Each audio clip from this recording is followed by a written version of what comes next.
Hello, I'm Bob Mankoff, cartoon editor of The New Yorker, and frankly, today I wish I were somebody else, anybody else, because as you can see, I am sick.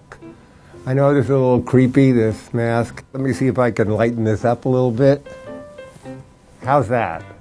Obviously worse. Okay, before I go on, I'm gonna need a little dose of cough medicine. Oh yeah, there it is.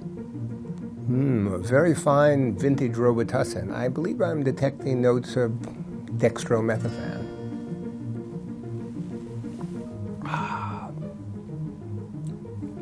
Good stuff. Now, my wife claims that I'm a hypochondriac, and actually I'm not.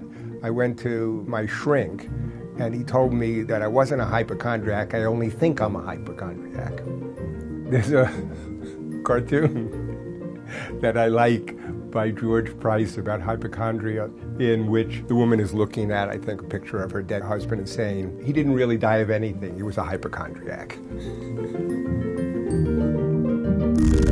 Now, there is an upside to the downside of illness, and there's a great Roz Chast cartoon about that, which is called The Sweet Spot of Flu.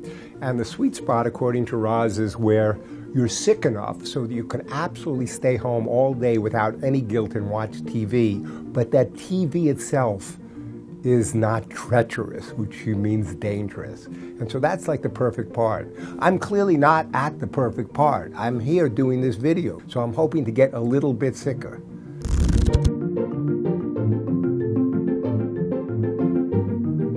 Well, here's a question I often get, but one that's worth answering.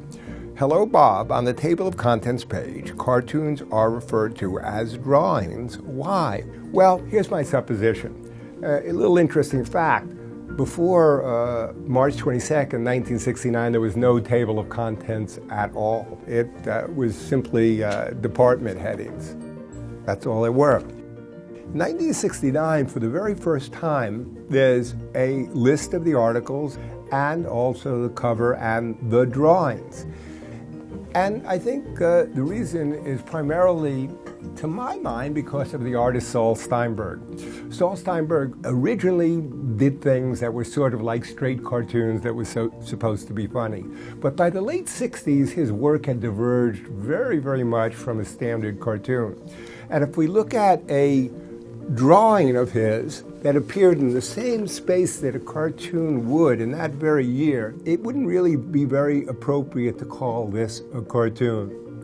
It has all these other countries and their square miles, which add up to the square miles in Wyoming, which are 97,914 square miles, and they're on a balancing board, like a seesaw. Well, it's sort of a very intellectual drawing. You wouldn't really think of it as a cartoon. So by calling the spaces here drawings, it gave room for someone like Saul Steinberg to be included. Now, pretty much we only have, frankly, cartoons in the magazine now in these spaces. But it's nice that we still call them drawings, just in case, hopefully, another Saul Steinberg comes along.